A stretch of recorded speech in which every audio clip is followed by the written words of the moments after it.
was another interesting and robust conversation on national development as PSRG-Richardson Oil Gas Limited hosted the 16th edition of the Health, Safety, Security and Environment in Lagos. This edition took an interesting turn with the theme Unlocking Nigeria's Economic Prosperity, Bridging the Gaps, assessing the current state of the economy and opportunities to scale growth. Given the welcome address, the MD CEO of PSRG-Richardson Oil Gas Limited, Mr Akin Osuntoki, shared the essence of the forum and choice of the theme. Our vision is to build an organization that will create, acquire, interpret, transfer, and retain knowledge and channel such towards creating distinguishing values to its stakeholders. We wanted to raise the Nigerian flag very high, work together to improve the environment in research and development, and in the consulting work that we do for our clients. The objectives are, one, we wanted to bridge the knowledge gap, the human capital gap in the Gulf of Guinea, in our area of focus. And in that, we will transfer skills and competences useful in upgrading structures and the internal business processes in clients' organizations. Without juggling words, we have been able to do that over the years. Also, we wanted to invest in research and development towards the improvement of the Nigerian content development. We have been able to do that in the area of generating new ideas, encouraging active scanning of the industry, looking for how to improve practices, stimulate creative thinking, and also create a platform for brainstorming. Mr. Tony Attah, Chairman of the 16th edition of the PSRG-Richardson HSSE Forum and CEO of Renaissance Energy, provided his perspective on the theme. The title of this year's event, Unlocking Economic Prosperity in Nigeria, Bridging Gaps, speaks more about the key things on the minds of all of us. Economic prosperity. Economic prosperity, in my mind, evokes the vision of flourishing businesses, very healthy and happy people, thriving economies, thriving communities, stable educational system, employment, improved quality of life for all, with safe and secure citizens free to go about their daily businesses unhindered and not harassed by anyone. But most importantly, everybody feeling a sense of progress and growth. Unfortunately, we must recognize that the current reality is not at par with those wishes. But today, we have the opportunity to speak up. And if I can borrow the famous Lagos slang, Sorosoke. Are we together? It is our opportunity to Sorosoke and hope that whatever comes out of this workshop, as the MD has said, will again be encapsulated and definitely shared with those who have the capacity to make a change.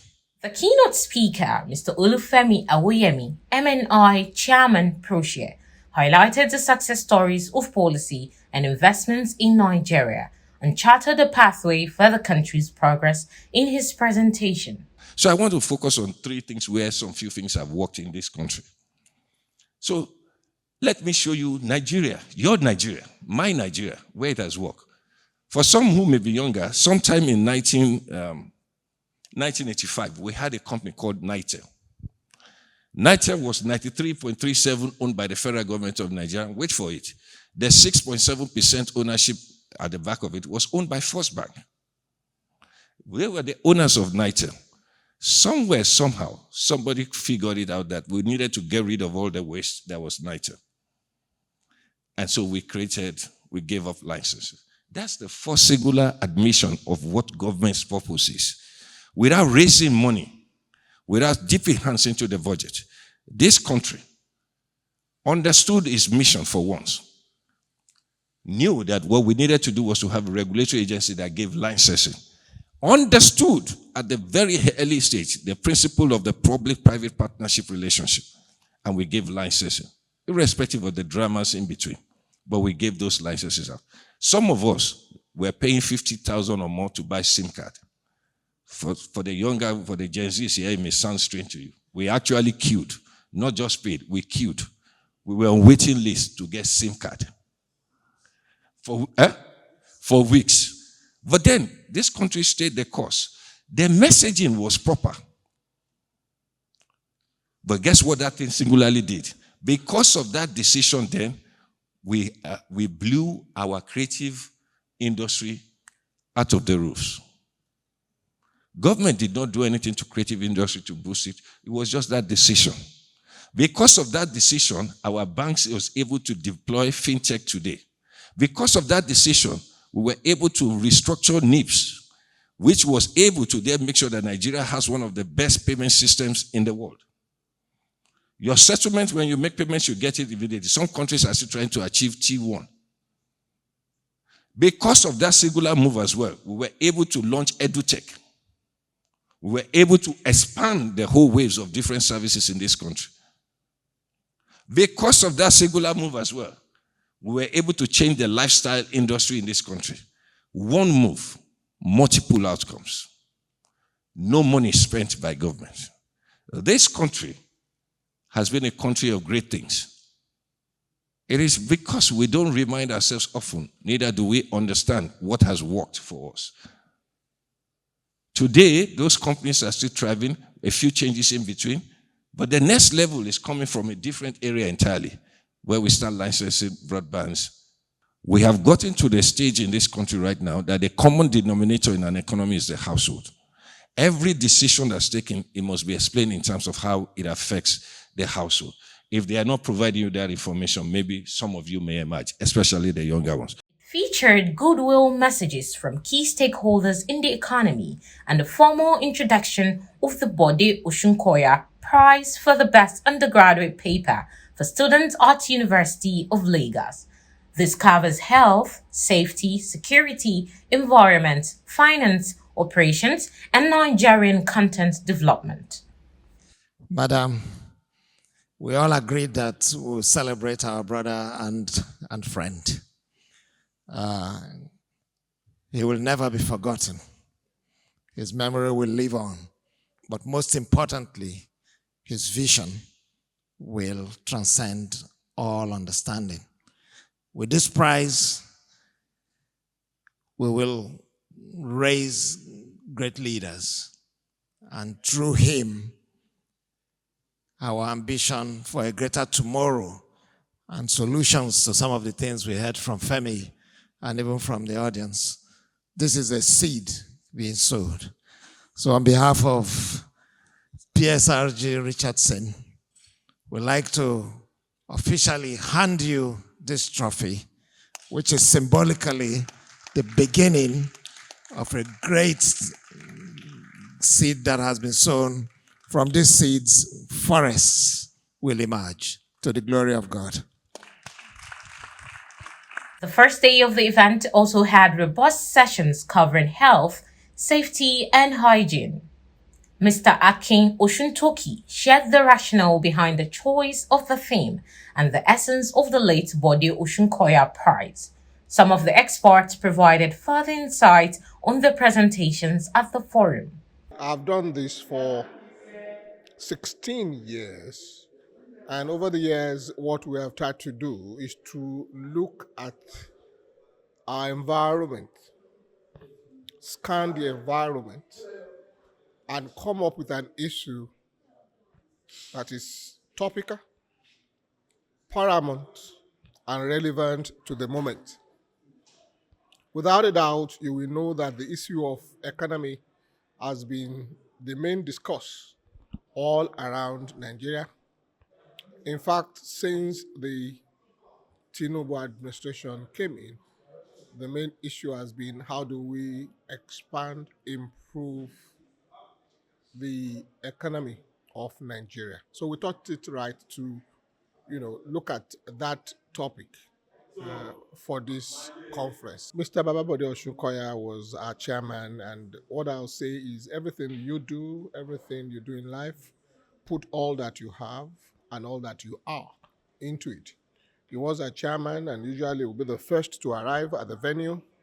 He will say the opening prayer, and you see him all through the two-day event, supporting, giving us the support that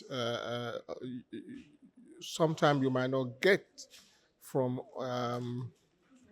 other people. And I think that he missed only 2 in the 16 years. Last year when he was ill, and this one, of course, is gone to be with the Lord. So we thought it wise that we needed to recognize, honor a good man. And to us, this was the best thing to do. But what you see is that even as in the course of the launch, it took a different turn. People were ready to support on the left and on the right. And today we had a mind of giving a prize. Now we are going to give 3 prizes: first, second, and third. And I think that adds to the fact that he was a good man. And the truth of the matter is that good men never die. The good that they do live long after them. First of all, I must congratulate the PSRG-Richardson group for doing such a fantastic job of continuing to run these workshops. As you said, this is the 16th edition. That means they've been running it for 16 years, and that's no mean feat. This year's theme, unlocking economic prosperity and bridging the gap, is very, very apt and very timely. You heard from the panel, but most importantly, you heard from the lead speaker. I think he really, really stirred the emotions there. Very plenty thought-provoking questions he's asked. He's brought answers to some of them, but essentially is really saying, can we solve yesterday's problems with the same thinking today that made us create those problems in the first place? And his real push was the fact that we're focusing on the message too much and not talking about the messaging, to the extent that everybody is crying wolf, everybody's talking about the economy that is down, the economy that's not thriving, the economy that is bad. But then he challenged all of us with a very fundamental question that while Nigerians are busy complaining, the Lebanese, the Chinese, and other countries are rushing in. There must be something that they see that we do not see. And it's really challenged us to focus, get our acts right, and begin to think about things that have worked and things that we can scale up rather than challenge what is already seen as negative. I thought a great workshop.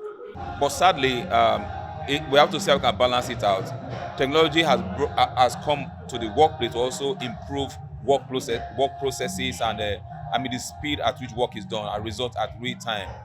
But the truth is that we have to see how we can balance this out and see how we can create more advocacy and awareness to people that, yes, as much as technology has come to help us, technology also comes with its own risk. Which of course we talked about the robotics when they come to our workplaces. People are bound to work longer time. That then you have issue of occupational health fatigue, work burden, mental issue, and these must be brought to bear, and there must be clear policies at national, sub-national, and enterprise levels, how this can be adequately managed, and this is the way to go. Thank you very, very much. And then finally, your impression of this conference, this forum. Come again? Your impression of the 16 HSSE Forum. I must commend Richardson and the leadership of Akin for what they have done. The truth is that such conferences should happen every other time, but for a corporate organization, I mean, taking this for the 16th time is what giving them an Oscar for. They've done so well. I think the content, the presentation, the papers, the choice of topics were all very good, and they speak to what currently exists within the workplace. Despite its vast natural resources and its profile as Africa's most populous nation, there is a need to link government policies with the micro issues in the economy that impact the households. This is critical for achieving shared prosperity.